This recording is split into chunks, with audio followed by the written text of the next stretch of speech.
Welcome everyone to this week's video. Today we are on Fish Friday number 172 and we have a good one for you today. Today's fish is a fish that I have always dreamed of catching, but not in the realms of being a scientist, but actually in the realms as a recreational angler. This fish is on my bucket list to go and catch. I think it's really neat. It does have some issues, but we'll discuss those. Today's fish that we're going to be talking about is BAM, the butterfly peacock bass. Now, the butterfly peacock bass, or scientific name Cichla ocellaris, again, that's Cichla ocellaris, is part of the family Cichlidae, which is the family of cichlids. Now, we've talked about some cichlids before, not many, but some. So they've got some generalized characteristics. The butterfly peacock bass is native to the Moroni and the Essequibo drainages in the Guianas. And that's where I kind of have to stop and where I have my first really difficult part of this video.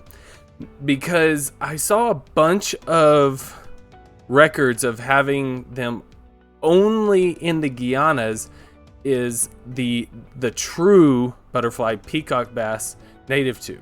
Then I saw some that said that they are also found in the Branco River of the Brazil, and quite frankly it was really confusing, so I didn't delve too much into this, because they have been introduced to many places in the world, particularly Florida, Hawaii, Puerto Rico, and Vietnam.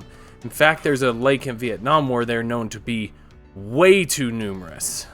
Florida, Hawaii, and Puerto Rico. Hawaii, I know the peacock bass are causing their own issues. Puerto Rico, I can't imagine that they're not causing issues. Florida actually aren't causing as many issues as you might think.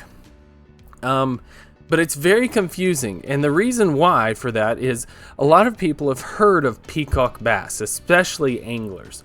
Everyone knows about peacock bass. Peacock bass in the United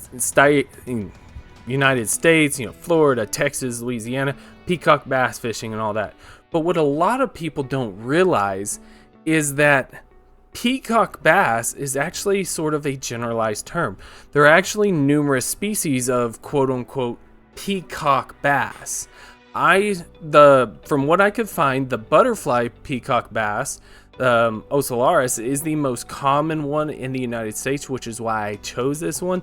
All the peacock bass are probably going to follow very similar biology and ecology for some differences between them, but I chose this one because this might be the one that United States people would most likely see. But peacock bass, there's actually a numerous. Now, I knew there were a bunch of different species of peacock bass. I didn't realize how many. There are so many species of peacock bass. Crazy. I knew about the butterfly. I knew about the peacock bass, the truncanet. It's mind-blowing how many there actually were. So when I say that they are native to those drainages, and why I saw some conflicting, and that's because they're often confused with both other species of peacock bass and hybrids of two different species. Sorry, I am sick again. Peacock bass are known to hybridize, and when you get hybrids of fish species, sometimes they have really bizarre characteristics. So native to South America, in the Guianas especially, maybe in Brazil, but these can be found very elsewhere in the world. Now, I did find a paragraph that described the differences in the peacock bass species, or how you separate out the butterfly peacock bass from other peacock bass. I found it fascinating to read. It is part of a United States Geological Survey document. It was really neat to read. However, for me to read that whole paragraph would be way too long for this video, talking about all the different characteristics. I am going to include a link down below if you'd like to read that document, especially how you differentiate the butterfly peacock bass from other peacock bass. I'll include it down below. It's a really good document, but just know that, yeah, there are ways to tell apart, and I found it fascinating. Now, in terms of where you're going to find this fish is found in warm, slow-moving bodies of water, lakes, ponds, rock pits. They really like edge structures and man-made structures.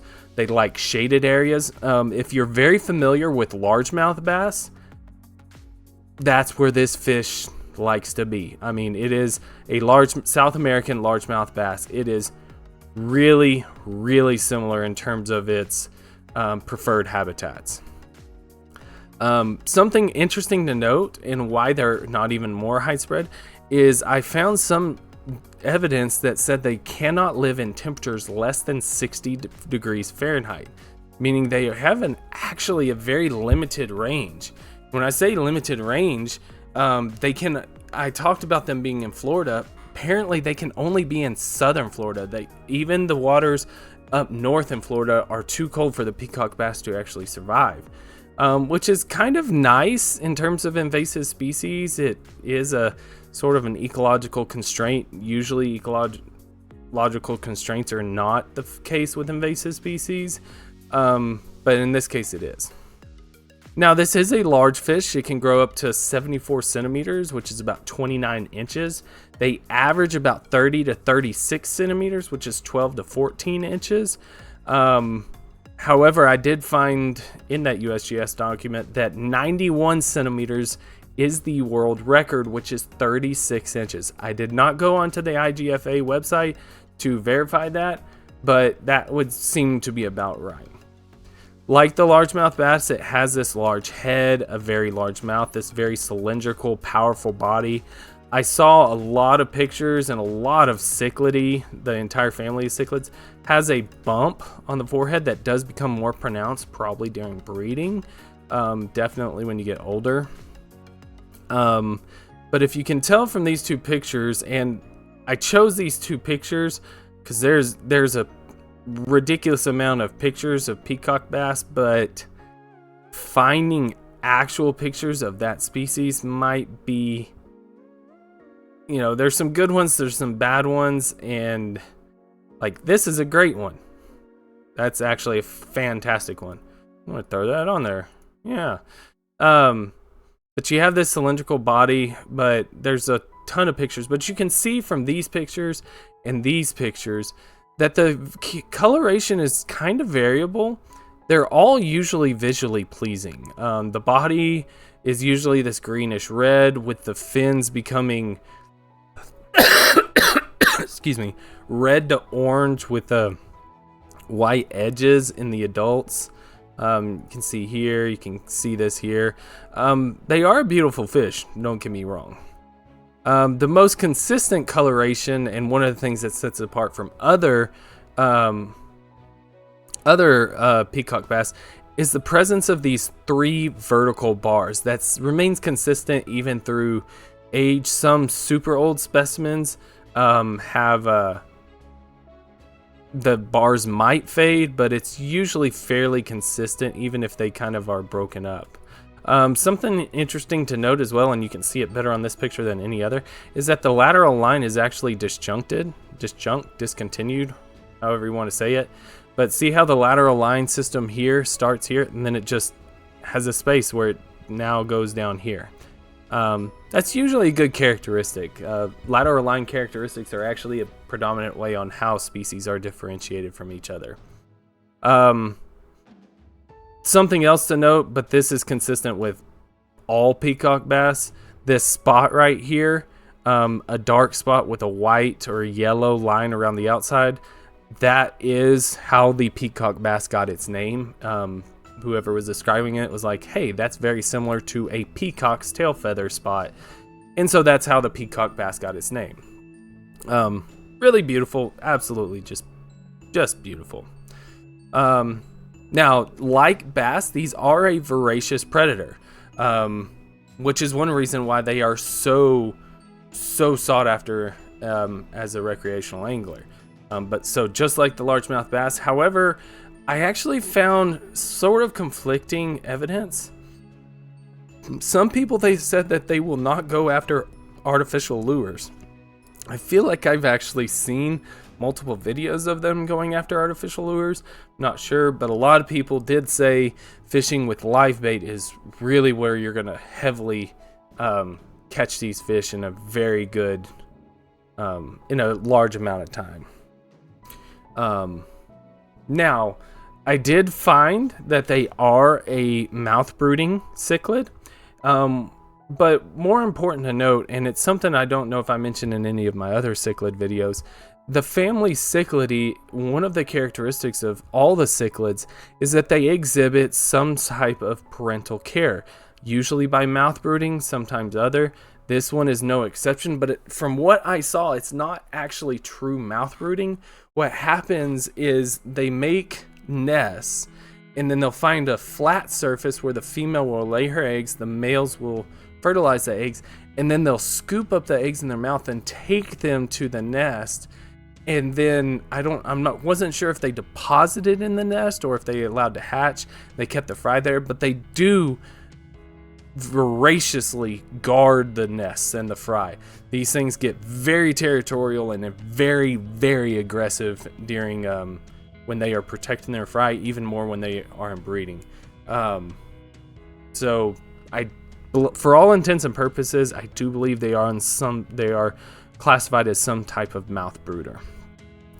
Now, these are available in the aquarium trade, $30 to $40. You may not always get the butterfly peacock bass. You might get another species. I cannot stress this enough. Cannot stress this enough. Just don't. Guys, for everyone out there in the aquarium trade, just don't. Not peacock bass, guys. I mean, I'm not a huge fan of these. I don't even really like Oscar cichlids. If you know me, I like community aquariums. But peacock bass are just... Man, they're so difficult to kind of keep. You're going to have to feed them with live bait. They require a lot of upkeep, and they require a massive amount of room. I imagine to have a decent peacock bass tank, you have to have probably a 250-gallon aquarium for them to be comfortable. Probably a male and a female, maybe a male and two females. And you're going to have to put live fish in there. And they're going to have some type of vegetation, but also some room to hide. Like, guys, it's not worth it. Peacock bass, like many other predators in the aquarium trade, they get bought, they're tiny, they're striking, they see pictures of an adult, they see beautiful, and they don't realize that it's going to get up maybe to 2 feet long. And they just don't realize like the upkeep that's going to take. So just please don't. But now, for the interesting fact that we're going to end the video on, I said that they're a heavily sought after game fish, and I knew they were. I didn't realize how important they were as a game fish or as a sport fish.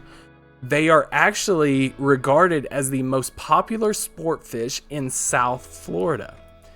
Millions, and this is almost a direct quote, millions of fishermen travel each year to southern Florida, where there's only like 3 counties in Florida that are able to maintain bass populations. Millions go there, spending about $8 million in resources and efforts to go fish for this. It's heavily sought after because you can catch them from both boat and from shorelines. People love them. They're very edible. In fact, they're said to be extremely edible. They're supposed to taste very good. It's clean, it's flaky. People say it doesn't have a non-fishy taste. So, and the reason why I found that interesting is everyone knows I'm a big proponent of native fish species taking precedence. But how could you justify removing this non-native fish species from this very select region in Florida that generates close to $8 million in revenue for the area? It may not be $8 million, maybe only be half that, maybe $4 million. of money actually come into that community. But that's a large chunk of change, and it's very difficult as natural resources managers and everything to create that extremely delicate balance of, well, this non-native species is here and it can't go anywhere. So what can we do? Protect the native fish species, but allow this fish to still exist and try and make some precarious coexistence so that the peacock bass can still be there, still flourish, still bring in that much needed revenue, but make sure that you are protecting these native species and making sure that they're not getting into these very select spots. Because like in Hawaii, I do believe that I read some articles at some point saying that the peacock bass actually cause a lot of issue for the native species, and being such a voracious predator, it makes sense. But in Florida, I think that they're there to stay, and not only that, you can't really take it away. That much revenue is usually crucial. So just be aware out there that sometimes the world is not all cut and, black and white, cut and dry. Sometimes you have to make this balance of like, well, we don't necessarily like non-native fish, but it's here to stay. And it's also the point, well, some people don't care about native fish, peacock bass everywhere. Well, no, we have to care about native fish. So this delicate balance, this compromise is where we have to stay. But thank you guys so much again. I really appreciate it. Hope to see you again. If I don't, please be safe. Have a great day. Please click the... Oh my goodness. Let me try that again. Thank you guys so much again. I really appreciate it. Hope to see you again. If I don't, please be safe. Have a great day. Please leave a like, comment, and subscribe if you do. I'd really appreciate it. Hope to see you again. If you'd like to support the channel, please click the link down below. It is by no means expected, but very much appreciated. Regardless, take care of yourselves, take care of your loved ones, and peace.